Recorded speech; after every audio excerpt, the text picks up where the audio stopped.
তোমালোকক পুনৰবাৰ এটা ই শ্ৰেণীৰ নতুন ভিডিঅ'লৈ সকলোকে স্বাগতম জনাইছো। আমি ইতিমধ্যে দশম শ্ৰেণীৰ অসমীয়াৰ কেইবাটাও পাঠ, কবিতা লগতে গদ্য তোমালোকৰ সৈতে ইতিমধ্যে আলোচনা কৰিছো। ব্যাকৰণৰ কিছু অংশ তোমালোকৰ সৈতে আলোচনা কৰিছো। আজি আমি পঢ়িবলগীয়া এই পাঠটো হৈছে উদ্যোগী সমাহা। এই উদ্যোগী সমাহাৰ যোনটো প্ৰথম অংশ সেইটো তোমালোকৰ সৈতে মই ইতিমধ্যে আলোচনা কৰিছো। যিখিনি আমাৰ থাকি গৈছিলে সেই থাকি যোৱা অংশখিনি আমি এই পাঠটোত পুংখানুপুংখভাৱে তোমালোকৰ সৈতে আলোচনা কৰিম। আমাৰ এই পাঠটোত আমি ইতিমধ্যে তোমালোকৰ সৈতে আমি কৈছিলো যে আমি প্ৰথম যোনটো ভিডিঅ' যিসকল ছাত্ৰ ছাত্ৰীয়ে নতুনকৈ এই ভিডিঅ'টো চাবলৈ লৈছে তেওঁলোকে আমাৰ ই শ্ৰেণীৰ আমাৰ যোনটো ইউটিউবৰ চেনেল তাত তোমালোকে প্ৰথম আমাৰ পাৰ্ট খণ্ড 1 অংশটো এইটো চাই ল'বা। যিহেতুকে প্ৰথম অংশটো নোচোৱাকৈ দ্বিতীয় অংশটো চালে তোমালোকৰ বুজাত অসুবিধা হ'ব, গতিকে প্ৰথম অংশটো তোমালোকলৈ চাই ল'বলৈ তোমালোকক অনুৰোধ জনালো। আমি ইতিমধ্যে এই যোনটো আমাৰ উদ্যোগিক সমাহা এই পাঠটোৰ আমি কিছুমান ভাগ কৰি লৈছিলো যে আমি আৰম্ভণি অংশ, লেখক পৰিচয়, অধ্যায়টোৰ মূল কথা, আমি কিছু বস্তু এই গোটেই বিভাজন খিনিৰ পৰা কেনেকৈ পঢ়িম আমাৰ এই বিভাজন খিনিৰ পৰা তোমালোকৰ সৈতে আলোচনা কৰিছিলো। কিন্তু আমি কোনখিনি আমাৰ থাকি গ'ল আৰু আমাৰ প্ৰশ্ন উত্তৰ আলোচনা কৰিবলৈও আমাৰ সেই পাৰ্ট খণ্ড 1 অংশটো থাকি গ'ল। গতিকে আমি আজি যোনখিনি থাকি গ'ল ইয়াৰ অংশ, সেই অংশখিনি আমি তোমালোকৰ সৈতে আলোচনা কৰিবলৈ চেষ্টা কৰিম। ইয়াত আমি আৰম্ভণি তোমালোকক কৈছিলো যে এই পাঠটোত, এই অধ্যায়টোত আমি কিছুমান গুৰুত্বপূৰ্ণ কথা যেনেকৈ জীৱনৰ বাবে প্ৰয়োজনীয় ধৈৰ্য, আত্মবিশ্বাস, একাগ্ৰতা, মনৰ দৃঢ়তা আদি সম্পৰ্কে আমি জীৱনত যে আমাৰ প্ৰয়োজনীয় উদ্যোগী হ'বলৈ এজন মানুহক এইখিনি গুণৰ যে প্ৰয়োজনীয়তা আছে, এই কথাখিনি আমি আমাৰ যোনটো খণ্ড 1 উদ্যোগী সমাহা পাঠৰ সেই ভিডিঅ'টোত তোমালোকৰ সৈতে পুংখানুপুংখভাৱে আলোচনা কৰিছিলো। গতিকে ইমানখিনি আমি আকৌ যেতিয়া আমি একেবাৰে শেষত যেতিয়া আমি সামৰণি অংশত পাঠটো যেতিয়া ৰিভিজন কৰিম, আমি গোটেই কথাখিনি আলোচনা কৰিম। এতিয়া আমি যোনখিনি আমি পাঠটো সেইদিনাখন পঢ়িবলৈ থাকি গ'ল সেই অংশখিনি লৈ আমি আগবাঢ়িবলৈ চেষ্টা কৰো। আমি সফলতাৰ বাটৰ কাহিনী হিচাপে আমি এই কাহিনীটো পাইছিলো যে কেনেকৈনো আলেকজেণ্ডাৰ গ্ৰাহাম বেলে টেলিফোন আৱিষ্কাৰ কৰাৰ পিছত সেই টেলিফোনটো এটা নতুন ধৰণে যেতিয়া তেওঁ টেলিফোন আৱিষ্কাৰ কৰিছিলে, আজি আমাৰ মানৱ জীৱনৰ এটা অপৰিহাৰ্য অংগ হিচাপে থকা মোবাইলৰ যিটো আদিম ৰূপ বুলি ক'ব পাৰো আমি, সেই টেলিফোনৰ যোনটো সেই সময়ত যেতিয়া তেওঁ প্ৰথম আৱিষ্কাৰ কৰিছিলে তেতিয়া সমাজে কেনেকৈ সেই টেলিফোনটোক আদৰি লৈছিলে নে নাই লোৱা, সেই গোটেই কাহিনীটো আমি সেইদিনাখন তোমালোকৰ সৈতে অলপকৈ আলোচনা কৰিছিলো। আজি তোমালোকৰ সৈতে পুংখানুপুংখভাৱে এই কথাখিনি আমি জানিব পাৰিম। ইয়াত কৈছে যে 1874 খ্ৰীষ্টাব্দত এজন ডেকাই এটা যন্ত্ৰ উদ্ভাৱন কৰি তেওঁক সহায়ৰ হাত আগবঢ়াবলৈ বহুতো লোকৰ কাষ চাপিল যদিও সকলোৱে তেওঁক নিৰাশ কৰিলে। অৱশেষত তেওঁ আমেৰিকাৰ ৰাষ্ট্ৰপতি ৰাদাৰফৰ্ডৰ সন্মুখত তেওঁ আৱিষ্কাৰ প্ৰদৰ্শন কৰিলে। ৰাদাৰফৰ্ডে যন্ত্ৰটো চাই মন্তব্য কৰিলে, এইটো এটা আচৰিত আৱিষ্কাৰ, কিন্তু এইটো কোনে ব্যৱহাৰ কৰিব বা কোনে ল'ব? সেই ডেকাজনেই আছিলে আলেকজেণ্ডাৰ গ্ৰাহাম বেল। গতিকে তোমালোকে ইয়াৰ পৰা অনুভৱ কৰিব পাৰিছা যে সফলতাৰ বাটৰ আমাৰ যোনটো কাহিনী, সফলতাৰ আচলতে বাটত বিভিন্ন ধৰণৰ সংঘাত আহিব পাৰে, বিভিন্ন ধৰণৰ চেলেঞ্জ আহিব পাৰে, প্ৰত্যাহ্বান আহিব পাৰে। আলেকজেণ্ডাৰ গ্ৰাহাম বেলৰ চেলেঞ্জটো আছিলে যে তেওঁ যোনটো বস্তু আৱিষ্কাৰ কৰিলে, তেওঁ নতুনকৈ এটা যন্ত্ৰ আৱিষ্কাৰ কৰিলে, তাৰপিছত সেই যন্ত্ৰটো কোনে ব্যৱহাৰ কৰিব, কোনটো কোম্পানী আচলতে ল'ব বা কোনখন দেশৰ মানুহে সেই যন্ত্ৰটো ব্যৱহাৰ কৰিব, তেওঁ নিজৰ দেশৰ মানুহখিনিয়ে সেই যন্ত্ৰটো আঁকোৱালি ল'ব বিচৰা নাছিলে। তেওঁ যেতিয়া এজন বিজ্ঞানী হিচাপে দেশৰ ৰাষ্ট্ৰপতিৰ ওচৰলৈ গৈছিলে, ৰাষ্ট্ৰপতিয়ে মন্তব্য কৰিছিলে যে এইটো এটা আচৰিত যন্ত্ৰ, কিন্তু জনসাধাৰণে জানো এইটো আঁকোৱালি ল'ব? গতিকে উদ্যোগী হোৱাৰ ক্ষেত্ৰতো যেতিয়া উদ্যোগী হিচাপে আমি যোনটো উদ্যোগীৰ সংজ্ঞা তাত পাইছিলো যে নতুন ধৰণেৰে চিন্তা কৰি যেতিয়া গ্ৰাহকৰ বাবে বা ব্যৱহাৰকাৰীৰ বাবে এজন ব্যৱসায়ী বা এজন উদ্যোগীয়ে যেতিয়া কেৱল মাত্ৰ বিক্ৰী বা সেৱা যোনটো সেইটোৱে নহয়, আমি সেইদিনাখন আলোচনা কৰিছিলো যে এটা নতুন ধৰণেৰে এটা নতুন চিন্তা বা এটা নতুন চিন্তাও আচলতে উদ্যোগৰ এটা আৰম্ভণিৰ বাট হ'ব পাৰে। গতিকে আলেকজেণ্ডাৰ গ্ৰাহাম বেলো এজন উদ্যোগী বিজ্ঞানী হোৱাৰ লগতেও এজন উদ্যোগী হিচাপে ইয়াত প্ৰতিপন্ন হৈছে। আৰু তেওঁৰ কাহিনীটো তোমালোকে পাইছা যে তেওঁ এটা যন্ত্ৰ আৱিষ্কাৰ কৰিলে, কিন্তু সেই যন্ত্ৰটো আৱিষ্কাৰ কৰাৰ পিছত সেই যন্ত্ৰটো কোনে ব্যৱহাৰ কৰিব, সেই তেনেকুৱা ধৰণৰ এটা প্ৰশ্নৰ সন্মুখীন হৈছিলে। ইয়াৰ পিছত আমি চাওঁ জেৰক্স মেচিনৰ কথা। জেৰক্স মেচিন বুলি ক'লে আমি সকলোৱে জানো যে আমাৰ বিভিন্ন ধৰণৰ এপ্লিকেশ্যন বা বিভিন্ন ধৰণৰ কাগজ পাতি নথি পত্ৰ আমি যেতিয়া তাৰ কপি উলিয়াবলৈ যাওঁ, জেৰক্স কপি উলিয়াবলৈ যাওঁ, তেতিয়া আমি আজিৰ দিনত জেৰক্স মেচিনৰ অপৰিহাৰ্যতা বা জেৰক্স মেচিনৰ গুৰুত্ব আমি সকলোৱে জানো। জেৰক্স মেচিন এটাৰ গুৰুত্ব পঢ়া শুনা কৰাৰ ছাত্ৰ ছাত্ৰীৰ পৰা আৰম্ভ কৰি অফিচ কাছাৰী সকলোতে এটা জেৰক্স মেচিনৰ গুৰুত্ব আজিৰ সমাজত এটা অপৰিহাৰ্য অংগ স্বৰূপে সমাজত প্ৰতিপন্ন হৈছে। কিন্তু এই জেৰক্স মেচিনটো প্ৰথমে যেতিয়া আৱিষ্কাৰ কৰিছিলে, যিজন ব্যক্তিয়ে আৱিষ্কাৰ কৰিছিলে তেওঁ আছিলে চেষ্টাৰ কাৰ্লছন।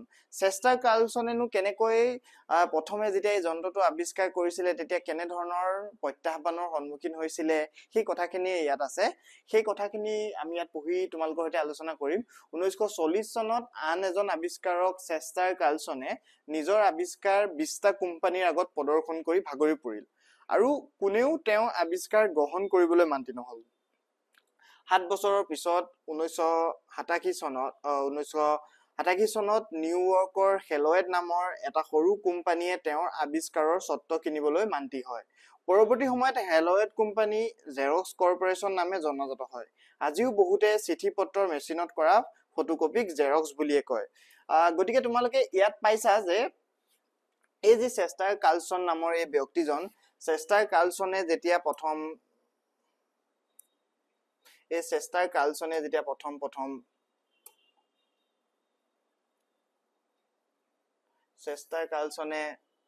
নিজৰ আৱিষ্কাৰ 20টা কোম্পানীৰ আগত প্ৰদৰ্শন কৰি ভাগৰি পৰিল আৰু কোনেও তেওঁ আৱিষ্কাৰ গ্ৰহণ কৰিবলৈ মান্তি নহল। গতিকে চেলেঞ্জটো দেখিছানে? এটা আজিৰ দিনত যোনটো মেচিনৰ অপৰিহাৰ্যতা ইমানেই বেছি যে যোনটো মেচিন নহলে আচলতে বহুতো অফিচ কাছাৰী বা তোমালোকৰ ছাত্ৰ ছাত্ৰীৰ জীৱনতো তোমালোকে পাইছা যে জেৰক্স মেচিন এখন জেৰক্স কপিৰ গুৰুত্ব কিমান। বিভিন্ন সময়ত তোমালোকে পৰীক্ষাৰ সময়তে হওক বা অফিচ কাছাৰী সমূহতো জেৰক্স মেচিনৰ গুৰুত্ব সদায় থাকে। গতিকে এই জেৰক্স মেচিনটো প্ৰথম যেতিয়া ওলাইছিলে তেতিয়া কিন্তু বহুতো কোম্পানীয়ে তেওঁৰ সেই মেচিনটো গ্ৰহণ কৰিব বিচৰা নাছিলে, কাৰণ মাৰ্কেটলৈ বা বজাৰলৈ সেই বস্তুটো নতুনকৈ আহিছিলে। গতিকে সেই বস্তুটো কোনটো কোম্পানীয়ে আদৰি লৈছিলে? এটা সৰু কোম্পানীয়ে আদৰি লৈছিলে। নিউয়ৰ্কৰ হেলৱেড নামৰ এটা সৰু কোম্পানীয়ে তেওঁ আৱিষ্কাৰৰ স্বত্ব কিনিবলৈ মান্তি হয়। পৰৱৰ্তী সময়ত হেলৱেড কোম্পানী জেৰক্স কৰ্পৰেশ্যন নামে জনাজাত হয়। আজিও বহুতে চিঠি পত্ৰৰ মেচিনত কৰা ফটোকপিক জেৰক্স বুলিয়ে কয়। আচলতে এই মেচিনটোৰ নামটো জেৰক্স নাছিলে। এই জেৰক্স যে এই কোম্পানীটো পৰৱৰ্তী সময়ত হেলৱেড কোম্পানী জেৰক্স কৰ্পৰেশ্যন নামে জনাজাত হয়। এই জেৰক্স কৰ্পৰেশ্যন যে এই কোম্পানীটোৰ কাৰণে আচলতে জেৰক্স বুলি গম পোৱা যায়। গতিকে এই যোনটো জেৰক্স মেচিনৰ সৃষ্টিকৰ্তা চেষ্টাৰ কাৰ্লছনে প্ৰথমে যিটো তেওঁৰ প্ৰত্যাহ্বানৰ সন্মুখীন হৈছিলে, সেই প্ৰত্যাহ্বানখিনি কিন্তু পিছলৈ কি হ'ল? পিছলৈ মানুহে আদৰি ললে আৰু পিছলৈ তেওঁ কিন্তু সেই যোনটো প্ৰথম যোনটো প্ৰত্যাহ্বান পাইছিলে, নতুন সফলতাৰ বাটৰ যোনখিনি সংঘাত বা প্ৰত্যাহ্বান, সেই সংঘাত বা প্ৰত্যাহ্বানখিনিৰ যিটো উদাহৰণ, সেই উদাহৰণৰ জৰিয়তে আমাক লেখকে এই কথাখিনিয়ে বুজাব বিচাৰিছে যে আমি আমাৰ জীৱনত যেতিয়া এটা নতুন ধৰণে চিন্তা কৰি আমি আগবাঢ়ি যাম, এটা উদ্যোগ গঢ়ি তুলিম, আমি এটা ব্যৱসায় গঢ়ি তুলিম বা এটা নতুন ধৰণে আমি উদ্ভাৱন কৰিম কিবা এটা, তেতিয়া আমি এনেকুৱা ধৰণৰ প্ৰত্যাহ্বান বা চেলেঞ্জ আমি পাম। কিন্তু আমি সেই নতুন চিন্তাটো যদি সমাজৰ বাবে উপকাৰী হয়, 10 জনৰ বাবে যদি উপকাৰী হয় বা সেই চিন্তাটোৱে যদি সমাজৰ হিতৰ কাৰণে হয়, ভালৰ কাৰণে হয়, নিশ্চয়কৈ তেনেকুৱা ধৰণৰ উদ্ভাৱনে, তেনেকুৱা ধৰণৰ নতুন চিন্তাই সমাজে সদায় প্ৰথমে নহলেও পিছলৈ হলেও আঁকোৱালি ল'বই। জেৰক্স মেচিনৰ ক্ষেত্ৰত আমি সেইটোৱে দেখিলো, টেলিফোনৰ ক্ষেত্ৰত আমি সেইটো দেখিলো। আজিৰ দিনত টেলিফোন বা মোবাইল ফোন এটা নহলে আমাৰ জীৱনটো এক ধৰণৰ অপৰিহাৰ্য অংগ স্বৰূপ হৈ পৰিছে। আমাৰ জীৱনত টেলিফোনৰ গুৰুত্ব বা মোবাইল ফোনৰ গুৰুত্ব আমি সকলোৱে ভালদৰে বুজি পাওঁ। ইয়াৰ পিছত আমি পৰৱৰ্তী অংশলৈ আহো। পৰৱৰ্তী অংশত আমি পাইছো যে বিল গেটছৰ মতে উদ্যোগীসকলৰ বাবে সকলোতকৈ গুৰুত্বপূৰ্ণ আৰু সংঘাতৰ অধ্যায় হ'ল বিক্ৰী কৰা। বস্তু এটা বনোৱাটো সহজ হলেও বজাৰত নতুন বস্তু এটা বিক্ৰী কৰা সহজ নহয়। যোগাযোগ বা উপস্থাপন ভাল নোহোৱাৰ বাবে বহুতো ভাল বস্তু বজাৰত বিক্ৰী নহয়। গতিকে বিক্ৰী কৰা কৌশল জনাটো গুৰুত্বপূৰ্ণ। আচলতে আমি এই পাঠটোৰ জৰিয়তে আমি এই কথাখিনিৰ জৰিয়তে এই কথাটোৱে বুজোৱা হৈছে যে এটা উদ্যোগ বা এটা ব্যৱসায় গঢ়ি আমি যেতিয়া তুলিম, আমি সেই সেই এটা বস্তু উদ্ভাৱন কৰিলা বা তুমি কিছুমান বস্তু বজাৰৰ পৰা ক্ৰয় কৰি আনিলা, আৰু সেই বস্তুখিনি এতিয়া তুমি বজাৰলৈ কেনেকৈ বস্তু বা সেই সেৱাটো গুডছ এণ্ড ছাৰ্ভিচ বুলি যোনটো কোৱা হয়, সেই গুডছ বা সেই ছাৰ্ভিচখিনি আমি বজাৰলৈ কেনেকৈ উলিয়াই দিম বা মানুহে কেনেকৈ আদৰি ল'ব, সেই গোটেই কথাখিনি নিৰ্ভৰ কৰে মাৰ্কেটিঙৰ ওপৰত। এই মাৰ্কেটিং বা এই ব্যৱস্থাপনা, এই বজাৰ ব্যৱস্থাপনানো কি, এই থুলমূলকৈ মই তোমালোকক কৈ থৈছো। আচলতে এই গোটেই বিষয়টো অৰ্থনীতিৰ বিষয় যদিও এই পাঠটোত যিহেতু এই কথাখিনি আহিছে, আচলতে এই যিখিনি বাণিজ্যিক ব্যৱস্থাপনা, মাৰ্কেটিং মানে হৈছে মানুহৰ মাজলৈ তোমাৰ যোনটো বস্তু, সেই বস্তুখিনিক তুমি লৈ যোৱা, বা তোমাৰ যোনটো মেছেজ, তোমাৰ সেই মেছেজটো তেওঁলোকক বিভিন্ন উপায়েৰে মানুহক আদৰি লোৱা। আজি তোমালোকে টিভি যেতিয়া চোৱা, তেতিয়া তোমালোকে বিভিন্ন কোম্পানীৰ তোমালোকে এডভাৰটাইজমেণ্ট দেখিবা, বা তোমালোকে যেতিয়া ৰাস্তাৰে গৈ থাকা বিভিন্ন ধৰণৰ পোষ্টাৰ, বেনাৰ তোমালোকে দেখিবলৈ পোৱা। তোমালোকৰ এটা এড মনত আছেনে? টাইগাৰ আহি আছে সাৱধান বুলি এটা এড এটা সময়ত খুবেই জনপ্ৰিয় হৈছিলে, চিমেণ্টৰ এটা এড আহি আছিলে। গতিকে সেই এনেকুৱা ধৰণৰ কৌশলেৰে যেতিয়া এডভাৰটাইজমেণ্টসমূহ বনোৱা হয় বা বিভিন্ন ধৰণেৰে এডভাৰটাইজ কৰা হয়, মাৰ্কেটিং কৰা হয় এটা কোম্পানীক, তেতিয়া তাক কোৱা হয় মাৰ্কেটিং বুলি তাক কোৱা হয়। গতিকে বিল গেটছেও সেই কথাটোৱে কৈছে। বিল গেটছে কৈছে যে, বিল গেটছক তোমালোকে সকলোৱে চিনি পোৱা, এপেলৰ তেওঁ মালিক। গতিকে সেই বিল গেটছ বিশ্বৰ এজন ধনাঢ্য ব্যক্তি। সেই বিল গেটছৰ মতে কি কৈছে, সকলোতকৈ এজন উদ্যোগীৰ বাবে সকলোতকৈ গুৰুত্বপূৰ্ণ সংঘাতৰ অধ্যায় হ'ল বিক্ৰী কৰা। বস্তু এটা বনোৱাটো সহজ হলেও বজাৰত নতুন বস্তু এটা বিক্ৰী কৰা সহজ নহয়। এই কমিউনিকেশ্যন, যোগাযোগ বা উপস্থাপন ভাল নোহোৱাৰ বাবে বহুতো ভাল বস্তু বজাৰত বিক্ৰী নহয়। কেৱল মাত্ৰ তুমি বস্তু এটা নিৰ্মাণ কৰিলা বা বস্তু এটা তুমি কৰবাৰ পৰা লৈ আহিলা, বা এটা নতুন ধৰণে তুমি চিন্তা কৰিলা যে এনেকুৱা ধৰণৰ চিন্তাৰে মই আগুৱাই যাম, কিন্তু তোমাৰ চিন্তাটো 10 জনৰ মাজলৈ কেনেকৈ গৈ পাব, তোমাৰ বস্তুটো 10 জন মানুহে কিয় আদৰি ল'ব, তুমি যোনটো চিন্তা কৰিছা, তুমি যোনটো সেৱা মানুহক আগবঢ়াম বুলি ভাবিছা, সেই সেৱাটো তোমাৰ পৰা কিয় ল'ব মানুহে, কেৱল তোমাৰ পৰা কিয় ল'ব। গতিকে তাত কিছুমান বিভিন্ন অংশ থাকে, সেই অংশবিলাকহে আচলতে এটা উদ্যোগ গঢ়ি তুলিবৰ বাবে এজন উদ্যোগীৰ বাবে অতিকৈ গুৰুত্বপূৰ্ণ। আৰু এইখিনি কৰোঁতে এই মাৰ্কেটিঙৰ এই গোটেই প্ৰচেছটোতো ধৈৰ্য, আত্মবিশ্বাস, একাগ্ৰতা, যিখিনি গুণৰ কথা লেখকে আমাক কৈছে, সেই গুণখিনিও কিন্তু ইয়াত জৰুৰী হৈ পৰে। ইয়াৰ পিছত আমি চাওঁ আহা, অৰ্জুন বুলি এজন ছাৰক সোধে। আমি যে পাঠটোত পঢ়োতে সেইদিনাখন কৈছিলো, তোমালোকৰ প্ৰকাশ ছাৰে তেওঁলোকৰ ছাত্ৰ ছাত্ৰীক যিখিনি বুজাই আছে, সেইখিনি কথা আমি তোমালোকৰ সৈতে আলোচনা কৰিছো। গতিকে এইটো এটা পাঠৰ পাঠ, মানে শ্ৰেণীকোঠাৰ এই পাঠটোতো এটা শ্ৰেণীকোঠা চলি আছে আমাৰ মাজত, আৰু আমাৰ তোমালোকৰ মাজতো এটা শ্ৰেণীকোঠা চলি আছে। গতিকে ইয়াত এটা তেওঁলোকে পতা কথাখিনি আমি তোমালোকৰ সৈতে আলোচনা কৰিছো। গতিকে চাওঁচোন আহা, ইয়াত কি কৈছে। অৰ্জুনে ছাৰক সুধিছিলে, অৰ্জুন নামৰ এজন ছাত্ৰই প্ৰকাশ ছাৰক সুধিছে যে, ছাৰ উদ্যোগী হবৰ বাবে কিমান মূলধনৰ প্ৰয়োজন? তেতিয়া ছাৰে কি কৈছে, ছাৰে কি কৈছে, বহুতৰ ধাৰণা যে উদ্যোগী হবৰ বাবে বহুতো মূলধনৰ প্ৰয়োজন, কিন্তু ভাৰতৰ সৰ্বতোকালৰ এজন সফল উদ্যোগী ধীৰুভাই আম্বানীৰ হাতত মূলধনো নাছিল, নতুবা তেওঁৰ ভাল শিক্ষাগত অৰ্হতাও নাছিল। আমি ইতিমধ্যে ধীৰুভাই আম্বানীৰ কথা আগৰ পাঠটোত আমি উল্লেখ কৰিছিলো তোমালোকৰ সৈতে অলপ কৰবাত। গতিকে আমি ধীৰুভাই আম্বানীৰ কথাটো ইয়াত ভালদৰে জানিম। ছাৰে কৈছে যে উদ্যোগী হবৰ বাবে বহুত ধনাঢ্য হোৱাৰ প্ৰয়োজন নেকি, বা বহুত ধনৰ মানে তোমালোকৰ যদি মানে হাতত বৰ্তমান মূলধন নাই, বা যোনটো তোমালোকৰ কেপিটেল লাগে সেইখিনি নাই, তেতিয়া তোমালোকে সেই ব্যৱসায়খিনি আৰম্ভ কৰিব নোৱাৰিবা নেকি? তেনেকুৱা আচলতে নহয়। অৰ্জুনৰ প্ৰশ্নৰ উত্তৰত ছাৰে কৈছে যে ধীৰুভাই আম্বানীৰ উদাহৰণ দিছে। সেই ধীৰুভাই আম্বানী গতিকে যি আজি ৰিলায়েন্স ডিজিটেল কোম্পানীৰ মালিক, সেই ধীৰুভাই আম্বানীৰ যোনটো কাহিনী, সেই কাহিনীটো ইয়াত লেখকে কৈছে। কেনেকুৱা ধৰণে সেই ৰোমাঞ্চকৰ ধীৰুভাই আম্বানীৰ যিটো সফলতাৰ বাটৰ কাহিনী, সেইটো আমি ইয়াত পাম। ইয়াত কৈছে যে সফল উদ্যোগী ধীৰুভাই আম্বানীৰ হাতত মূলধনো নাছিল, নতুবা তেওঁৰ ভাল শিক্ষাগত অৰ্হতাও নাছিলে।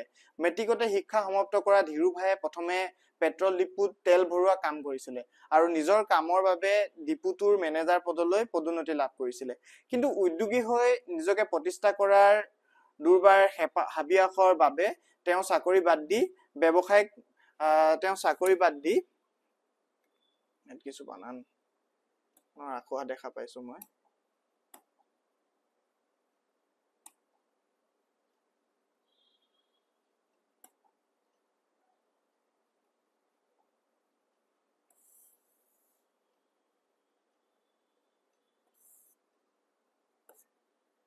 উদ্যোগী হৈ নিজকে প্ৰতিষ্ঠা কৰাৰ দুৰ্বাৰ হাবিয়াসৰ বাবে তেওঁ চাকৰি বাদ দি ব্যৱসায় কৰিবৰ বাবে সিদ্ধান্ত ললে। মন কৰিলে চন বাকৰি মাটিতে ধন। নিজৰ মূলধন নথকা বাবে তেওঁ আমাৰ অসমীয়াৰ ফকৰা যোজনা তোমাৰ বাৰীৰে বাঁহ গাজ আনি তাৰে কৰিছো খৰিচা, তোমাতে হলাই ধান দুন লৈছো কথাটো মন কৰিছা সঠিকভাৱে প্ৰয়োগ কৰিলে। ব্যৱসায়ৰ বাবে ৰাইজৰ পৰা ধন লৈ কাপোৰ তৈয়াৰ কৰি পুনৰ ৰাইজকে বেছি মুনাফা অৰ্জন কৰি তাৰ লাভাংশৰ ভাগ অংশীদাৰসকলৰ মাজতো বিতৰণ কৰিলে। আম্বানীৰ কাহিনীটো এনেকুৱা আছিলে যে আম্বানী এজন খুবেই কম শিক্ষিত, মেট্ৰিক তেওঁ ভাল শিক্ষাগত অৰ্হতাও নাছিলে। মেট্ৰিকতে শিক্ষা সমাপ্ত কৰা ধীৰুভাই আম্বানীয়ে প্ৰথম এটা সাধাৰণ পেট্ৰল ডিপুত কাম কৰা এজন কৰ্মচাৰী আছিলে। তাৰপিছত তেওঁ কি হল, তাৰপিছত তেওঁ এটা দুৰ্বাৰ হাবিয়া আছিলে যে তেওঁ নিজাকৈ এটা ব্যৱসায় আৰম্ভ কৰিব, কিন্তু তেওঁৰ হাতত তেনেকুৱা ধৰণৰ জমা পুঁজি বা মূলধন নাছিলে। তাৰপিছত তেওঁ কি কৰিলে, তেওঁ যিহেতু এটা দুৰ্বাৰ হেঁপাহ, আমাৰ যোনটো অসমীয়া ফকৰা যোজনাত কৈছেই যে মন কৰিলে চন বাকৰি মাটিটো ধন, মানে আমাৰ যোনবোৰ এনেই পৰিত্যক্ত মাটি পৰি থাকে যে তাত পৰি থকা যোনখিনি মাটি, সেই মাটিখিনিতো যদি আমি খেতি কৰিব বিচাৰো তাতো কিন্তু ধনে ধানে শুনে আমাৰ শস্য চামলা খেতিৰ উৎপাদন হ'ব পাৰে। তেনেকুৱা ধৰণৰ এটা ফকৰা যোজনা অসমীয়াত যেনেদৰে আছে, ধীৰুভাই আম্বানীৰ জীৱনৰ ক্ষেত্ৰতো সেইটো খাটি গ'ল।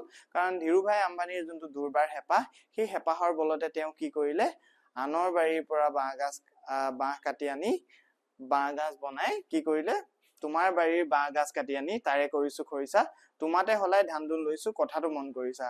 মানে এই যোনখিনি এই ফকৰা যোজনাটোলে মন কৰা এইখিনি কথাৰ পৰা তোমালোকৰ কেতিয়াবা পৰীক্ষাত প্ৰশ্ন আহিব পাৰে। মানে বাঁহ গাজ যিসকল গাঁৱলীয়া ছাত্ৰ ছাত্ৰী তেওঁলোকে জানা, বা চহৰৰ কিছু ছাত্ৰ ছাত্ৰীও জানা, কিন্তু যিসকলে বাঁহ গাজৰ সৈতে পৰিচিত নহয় তেওঁলোকক মই পৰিচয় কৰাই দিছো যে বাঁহৰ যি কুমলীয়া আগ অংশ থাকে, কুমলীয়া যি গুৰি অংশ থাকে, সেই তাৰ পৰা বাঁহৰ যোনটো গাজ, সেই গাজ নিৰ্মাণ কৰা হয়। গাজেৰে খৰিচা বা এনেকুৱা ধৰণৰ এক অসমীয়া ব্যঞ্জন নিৰ্মাণ কৰা হয়, যি বিভিন্ন ধৰণৰ অসমীয়া ব্যঞ্জনত মাছ আদি বিভিন্ন মাংস আদিতো প্ৰয়োগ কৰা হয়। সেই গাজৰ যোনটো খৰিচা, সেই খৰিচাটো অসমীয়া এক ধৰণৰ খুবেই জনপ্ৰিয় ব্যঞ্জন বুলি কোৱা হয়। গতিকে সেই গাজৰ উদাহৰণ দি পিনি কি কৈছে যে তোমাৰ বাৰীৰ পৰা মানে বেলেগৰ বাৰীৰ পৰা গাজ কাটি আনিছে, গাজ কাটি আনি পিনি সেই গাজেৰে খৰিচা বনাইছে, ব্যঞ্জনটো বনাইছে। আৰু সেই খৰিচাৰে আগতে যিহেতু বিনিময় প্ৰথা আছিলে, বিনিময় প্ৰথাত কি হৈছিলে, বিভিন্ন ধৰণৰ বস্তুৰ আদান প্ৰদান কৰিছিলে, এটা বস্তুৰ সলনি অন্য এটা বস্তুৰ আদান প্ৰদান, এটা এক্সচেঞ্জ কৰিছিলে মানুহে। গতিকে সেই বিনিময় প্ৰথাৰ দৰে ইয়াত কি কৰিছে, সেই খৰিচাৰে তেখেতে কি কৰিছে, অন্য খেতি থকা মানুহৰ পৰা ধান দুন লৈছে। আম্বানীয়েও সেই একে এটা প্ৰচেছেৰে তেওঁ প্ৰথম যিহেতু তেওঁ জমা পুঁজি নাছিলে, মূলধন নাছিলে, তেওঁ নিজৰ ব্যৱসায় আৰম্ভ কৰিছিলে। আম্বানীয়ে কি কৰিছিলে, আম্বানীয়ে কাপোৰ বা অন্য ধৰণৰ এটা কোম্পানী, কাপোৰৰ এটা কোম্পানী তেওঁ নিৰ্মাণ কৰাৰ তেওঁ সপোন আছিলে। সেই কাপোৰ নিৰ্মাণ কৰাৰ বাবে কিন্তু তেওঁৰ হাতত জমা পুঁজি নাছিলে। তেওঁ কি কৰিছিলে, তেওঁ বিভিন্ন লোকক কৈছিলে যে তেওঁ ব্যৱসায় কৰি পানি ৰাইজৰ পৰা তেওঁ কি কৰিছিলে, আজিকালি যোনটো ক্ৰাউড ফাণ্ডিং বুলি তোমালোকে জানা, সেই ৰাইজৰ পৰা ধন লৈ পানি এটা কাপোৰৰ ব্যৱসায় তেওঁ আৰম্ভ কৰিছিলে। আৰু কাপোৰৰ ব্যৱসায়ৰ পৰা যিখিনি লাভ হ'ব তাৰ তেওঁলোকক তেওঁ সেই টকাখিনি তেওঁ ঘূৰাই দিম বুলি বা এনেকুৱা ধৰণৰ ধাৰ হিচাপে লোৱা নাছিলে। ৰাইজৰ পৰা সেই ধনখিনি লৈ তেওঁ কি কৰিছিলে, তেওঁ তাৰ শ্বেয়াৰৰ অংশ সেই ৰাইজক দিছিলে। তাৰপিছত আমি চাওঁ আহা, ইয়াৰ পিছত কি হ'ল, ইয়াৰ পিছত তেওঁ ব্যৱসায়ৰ বাবে ৰাইজৰ পৰা ধন লৈ কাপোৰ তৈয়াৰ কৰি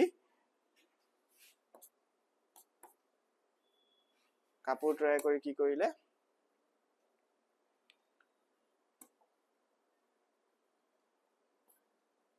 কাপোৰ তৈয়াৰ কৰি পুনৰ ৰাইজকে বেছি মুনাফা অৰ্জন কৰি তাৰ লাভাংশৰ ভাগ অংশীদাৰসকলৰ মাজতো বিতৰণ কৰিলে। মূলধনৰ অভাৱ উদ্যোগী হোৱাৰ কেতিয়াও অন্তৰায় বা বাধা হ'ব নোৱাৰে। উইলিয়াম শেক্সপিয়াৰে কৈছিলে, আমাৰ ভাগ্য গ্ৰহ নক্ষত্ৰই নিৰূপণ নকৰে, ই আমাৰ নিজৰ ভিতৰতে থাকে। গতিকে ব্যৱসায়ৰ বাবে ৰাইজৰ পৰা ধন লৈ কাপোৰৰ ব্যৱসায় আৰম্ভ কৰা ধীৰুভাই আম্বানীয়ে পিছলৈ এজন প্ৰতিষ্ঠিত ব্যৱসায়ী যিদৰে হ'ব পাৰিলে, ইয়াত আচলতে এই কথাটোৱে বুজাব খোজা হৈছে যে ব্যৱসায় কৰিবৰ বাবে অসীম ধনৰ প্ৰয়োজন বা সাংঘাতিক এটা বেকগ্ৰাউণ্ড, সাংঘাতিক এটা পৃষ্ঠপোষকতা, কাৰোবাৰ সাংঘাতিক ধৰণৰ টকা পইচা বা এনেকুৱা ধৰণৰ থাকিলেহে যে এজন ভাল উদ্যোগী হ'ব পাৰিব, তেনেকুৱা কথা নহয়। আচলতে দুৰ্বাৰ হেঁপাহ মন বা নতুন ধৰণে চিন্তা কৰাৰ যোনটো প্ৰচেষ্টা, সেই প্ৰচেষ্টাইহে আচলতে এজন সফল উদ্যোগী হিচাপে মানুহক প্ৰতিষ্ঠা কৰিব পাৰে, সেই কথাটোৱে ইয়াত বুজাব খোজা হৈছে। ইয়াত কৈছে যে মূলধনৰ অভাৱ উদ্যোগী হোৱা কেতিয়াও অন্তৰ হ'ব নোৱাৰে।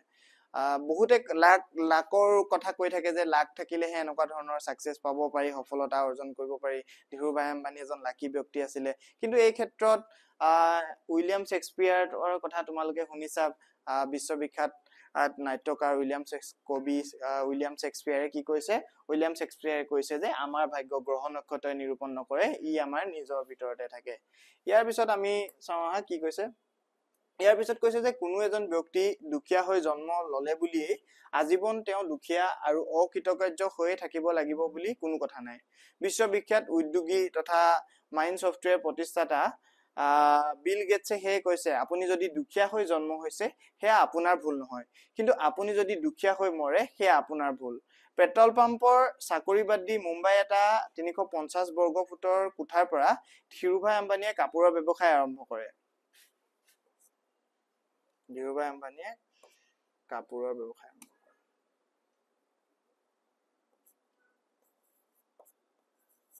কোঠাটোত সম্বল বুলিবলৈ এখন টেবুল, 3খন চকী আৰু এটা টেলিফোন। এই ধীৰুভাই আম্বানীৰ কাহিনীটো কৈ আছে। এজন দুখীয়া ব্যক্তি হৈ কি কৰিছিলে তেওঁ আপুনি যদি দুখীয়া হৈ জন্ম হৈছে সেয়া আপোনাৰ ভুল নহয়, কিন্তু আপুনি যদি দুখীয়া হৈ মৰে সেয়া আপোনাৰ ভুল। এই কথাটোতো তোমালোকে বুজি পাইছা। ইয়াৰ পিছত কি কৈছে, পেট্ৰল পাম্পৰ চাকৰি বাদ দি মুম্বাই এটা 350 বৰ্গ ফুট কোঠাৰ পৰা ধীৰুভাই আম্বানীয়ে কাপোৰৰ ব্যৱসায় আৰম্ভ কৰে। কোঠাটোত সম্বল বুলিবলৈ এখন টেবুল, 3খন চকী আৰু এটা টেলিফোন। এই কথাখিনি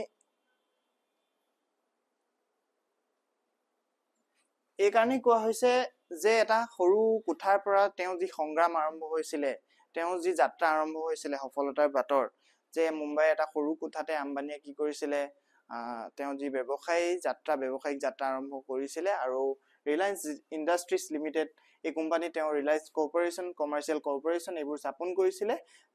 পৰৱৰ্তী সময়ত ইয়ে বিখ্যাত ৰিলায়েন্স ইণ্ডাষ্ট্ৰিজ হৈ গৈ। ধীৰুভাই আম্বানীয়ে কৈছিল, নতুন ধাৰণা বা চিন্তাৰ ওপৰত কাৰো একাধিপত্য নাই। ডাঙৰকৈ ভাবা, খৰতকীয়াকৈ ভাবা, আনতকৈ আগতকৈ ভাবা। বহুতো মানুহৰ এক ধাৰণা আছে যে উদ্যোগী হোৱাৰ গুণ জন্মগত আৰু উদ্যোগী গঢ়িব নোৱাৰি, কিন্তু এই ধাৰণা একেবাৰে ভ্ৰান্ত ধাৰণা। এই কথাখিনিৰ পৰা আমি এটাই কথা গম পালো, আম্বানীৰ দেউতাক জানো কোনোবা ডাঙৰ ব্যৱসায়ী আছিলে? ধীৰুভাই আম্বানীৰ দেউতাক জানো সাংঘাতিক টকা পইচা থকা এজন পৃষ্ঠপোষক লোক আছিলে? গতিকে আমাৰ সকলোৱে একাধিপত্য জাৰি কৰিব পাৰে, কিন্তু মানুহৰ চিন্তা বা মানুহৰ যি চিন্তা শক্তি বা মনোবল, সেই ক্ষেত্ৰত কিন্তু মানুহৰ সেইটো কেৱল মানুহৰ নিজৰ অধিকাৰ থাকে। চিন্তা বা মনোবলত কেৱল মানুহৰ নিজৰ অধিকাৰ থাকে। আম্বানীৰ ক্ষেত্ৰতো আম্বানীয়ে সেইকাৰণে কৈছে যে আনতকৈ আগতেই ভাবিব লাগিব, খৰতকীয়াকৈ ভাবি ল'ব লাগিব, নতুবা কি হ'ব, উদ্যোগৰ ক্ষেত্ৰত যিখিনি ট্ৰেণ্ডত যি বিজনেছ চলি থাকে, নতুনকৈ যদি তুমি তাক এটা চিন্তা কৰা, সেই তোমাৰ সমানে আৰু এজনো সেই চিন্তাটো কৰিব পাৰে, কিন্তু তুমি তেওঁতকৈ আগতকৈ ভালদৰে কেনেকৈ কামটো ৰূপায়ণ কৰিছা, সেইটোহে তোমাক এজন সফল উদ্যোগী হিচাপে প্ৰতিষ্ঠা কৰিব। আৰু তোমাৰ চিন্তাটো অন্যতকৈ কেনেকৈ বেলেগ জানো, বা অন্যতকৈ তোমাৰ চিন্তাটো কেনেকৈ ডাঙৰ বা পৃথক, সেই চিন্তাটো কেনেকৈ ভৱিষ্যতে কেৱল মাত্ৰ সেই সৰু কোঠাত থকা আম্বানীৰ যিটো কোম্পানীয়ে সৰু কোঠাৰ পৰা আৰম্ভ কৰা আম্বানীৰ সংগ্ৰাম, যেনেকৈ ৰিলায়েন্স ইণ্ডাষ্ট্ৰি গৈ পালেগৈ, ৰিলায়েন্স কৰ্পৰেশ্যন গৈ পালেগৈ, ৰিলায়েন্স ইণ্ডাষ্ট্ৰিজ লিমিটেড গৈ পালেগৈ। গতিকে সেই তেনেকুৱা ধৰণৰ এটা যাত্ৰা বা এটা সপোন দেখাৰ যিটো হাবিয়াস, সপোন দেখাৰ যিটো আনন্দ, সপোন দেখাৰ যোনটো এটা আকাংক্ষা, সেই আকাংক্ষাহে আচলতে এজন সফল উদ্যোগী হিচাপে এজন ব্যক্তিক ৰূপায়ণ কৰিব পাৰিব। গতিকে এই কথাবোৰৰ পৰা আমি এই কথাটোৱে বুজি পাইছো যে এজন উদ্যোগী হবলৈ কেৱল মাত্ৰ যে বহুত ধনী হ'ব লাগিব বা বহুত কাৰোবাৰ সাংঘাতিক এটা পৃষ্ঠপোষকতা থাকিব লাগিব বা কাৰোবাৰ আগৰ জেনেৰেশ্যন ব্যৱসায়ীৰ লগত জড়িত হ'ব লাগিব, তেনেকুৱা ধৰণৰ কথা নাই। আমি গোটেই পাঠটোত প্ৰকাশ ছাৰে তেওঁৰ ছাত্ৰ ছাত্ৰীসকলক কোৱা কথাখিনি ইতিমধ্যে তোমালোকৰ সৈতে আলোচনা কৰিছো। আমি বিভিন্ন কথা আলোচনা কৰিছো, কেনেদৰে এজন উদ্যোগী হ'বলৈ শিক্ষাৰো গুৰুত্ব আছে বা শিক্ষাগত অৰ্হতা যে একেবাৰে নোহোৱাকৈ আজিকালি বিজনেছসমূহত কেনেকুৱা ধৰণৰ প্ৰত্যাহ্বান আহিব পাৰে। আমি আলোচনা কৰিছো যে বিভিন্ন ইঞ্জিনিয়াৰ বা যিসকল ডক্তৰ আছে, তেওঁলোকেহে আচলতে আজিকালি যিসমূহ আমাৰ গুৱাহাটীৰ হওক বা গুৱাহাটীৰ নাৰ্ছিং হোম কেইখনৰ উদাহৰণ দি আমি কৈছিলো যে তেওঁলোকৰ যিসকল মালিক পক্ষ আছে বা যোনে সেই নাৰ্ছিং হোম প্ৰতিষ্ঠা কৰিছে সেই প্ৰতিষ্ঠা কৰা ব্যক্তিসকলো একোজন ডক্তৰ সেই কথা আমি তোমালোকৰ সৈতে আলোচনা কৰিছিলো এজন ইঞ্জিনিয়াৰ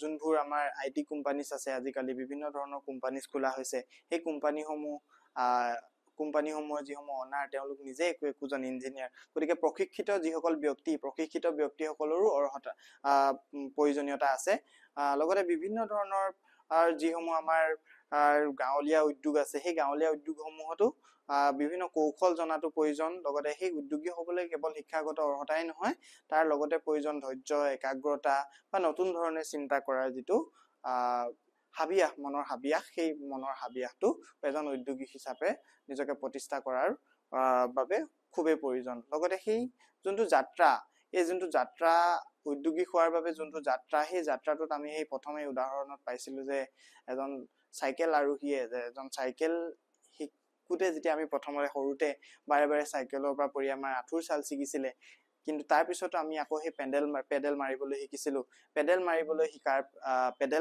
শিকাৰ পৰা আৰম্ভ কৰি যেতিয়া আমি সেই যোনটো বাৰে পৰিও যে আমি সেই আকৌ শিকিব ললো চাইকেলখন তো তেতিয়া সেই শিকি যে আমি লাষ্টত আমি সেই কামটো শিকি যোনটো আমাৰ এই যোনটো শিকি থকাৰ অৱস্থা যোনটো সংগ্ৰামৰ পিছত যোনটো আমি শিকি যেতিয়া আমি অভিজ্ঞতা লাভ কৰো তাৰ পিছৰ যোনটো আনন্দ সেই আনন্দখিনি কিন্তু আমি বুজাব নোৱাৰো উদ্যোগীৰ জীৱনৰ ক্ষেত্ৰতো ঠিক একেই প্ৰথম উদ্যোগীৰ জীৱনলৈ বিভিন্ন ধৰণৰ সংঘাত আহিব পাৰে প্ৰত্যাহ্বান আহিব পাৰে সেই প্ৰত্যাহ্বানসমূহক নেওচি একাগ্ৰতাৰে মনোবলেৰে সুচিন্তাৰে যেতিয়া তেওঁ আগবাঢ়ি যায় তেতিয়া কিন্তু তেওঁক সেই সফলতাৰ বাটৰ পৰা কোনেও ৰখাব নোৱাৰে ইয়াৰ পিছত আমি পাওঁ উপযুক্ত প্ৰশিক্ষণ আৰু অভিৰুচনৰ দ্বাৰা উদ্যোগী গঢ়ি তুলিব পাৰি ইয়াৰ বাবে কেৱল এজন ব্যক্তিৰ থাকিব লাগিব আত্মবিশ্বাস ইচ্ছা শক্তি আগ্ৰহ দক্ষতা স্বাধীনচিতীয়া আৰু সৃষ্টিশীল মন লগতে মনত ৰাখিব লাগিব যে ভুকুতে কলটো নপকে ছাৰে উত্তৰ দিলে উপযুক্ত প্ৰশিক্ষণ আৰু অভিৰুচনৰ দ্বাৰা উদ্যোগী গঢ়ি তুলিব পাৰি ইয়াৰ বাবে কেৱল এজন ব্যক্তিৰ থাকিব লাগিব আত্মবিশ্বাস ইচ্ছা শক্তি আগ্ৰহ দক্ষতা স্বাধীনচিতীয়া আৰু সৃষ্টিশীল মন এইখিনি কথাই কৈছে আমি যোনখিনি কথা ইতিমধ্যে আলোচনা কৰিছো এজন উদ্যোগী হ'বলৈ বাবে সাংঘাতিক আত্মবিশ্বাস ইচ্ছা শক্তি আগ্ৰহ দক্ষতা স্বাধীনচিতীয়া আৰু সৃষ্টিশীল মনৰ প্ৰয়োজনীয়তা আছে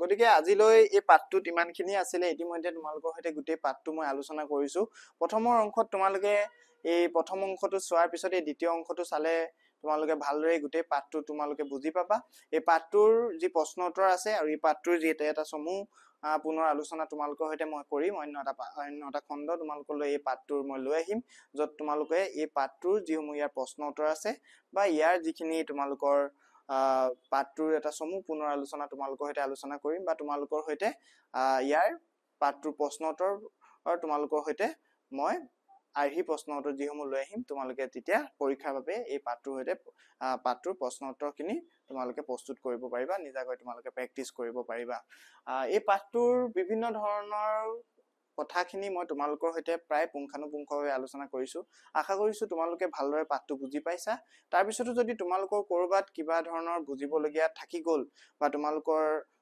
কিবা খুকুজা থাকিলে বা ডাউট থাকিলে বা স্যাৰ এইটো এনেকুৱা ধৰণৰ হ'ব লাগিছিলে বা এনেকুৱা ধৰণৰ হ'ব লাগিছিলে এনেকুৱা ধৰণৰ কিবা যদি তোমালোকৰ আগ্ৰহ আছে বা তোমালোকৰ এই পাঠটোক লৈ পানি তোমালোকৰ কিবা ধৰণৰ অনুসন্ধিৎসা আছে তেতিয়া তোমালোকে আমাৰ সৈতে আমাৰ ই শ্ৰেণীৰ আমাৰ কমেন্ট বক্সৰ জৰিয়তে তোমালোকে আমাক প্ৰশ্ন কৰিব পাৰিবা কমেন্ট যোগে প্ৰশ্ন কৰিব পাৰিবা সেই কমেন্টৰ উত্তৰ মই তোমালোকক নিশ্চিতভাৱে দিম আৰু আমাৰ এই পাঠটোৰ যোনখিনি আমি পঢ়িলো সেই পঢ়া অংশখিনি তোমালোকৰ পাঠতো আছে বা ইয়াৰ পৰাও যদি তোমালোকে পঢ়িব খোজা তেতিয়া তোমালোকে আমাৰ যি ভিডিও থাকিব তাৰ ডেসক্ৰিপচন বক্সত আমাৰ এই পিডিএফটো উপলব্ধ হ'ব তাৰ পৰা তোমালোকে ডাউনলোড কৰি এইখিনি চাব পাৰা আমাৰ ই শ্ৰেণীৰ আগৰ যোসমূহ ভিডিও আছে সেই ভিডিওসমূহ তোমালোকৰ বাবে খুব পুংখানুপুংখভাৱে আমি আলোচনা কৰিবলৈ চেষ্টা কৰিছো তোমালোকৰ সৈতে প্ৰয়াস কৰি আছো তোমালোকৰ আৰু আমাৰ মাজৰে যুটীয়া প্ৰচেষ্টাই আচলতে আমাৰ ই শ্ৰেণীৰ যাত্ৰাটোক লৈ গৈ আছে গতিকে তোমালোকৰ সহায় সহযোগিতা আগৰ দৰে সদায় কামনা কৰিলো আজিলৈ ইমানেই সকলোকে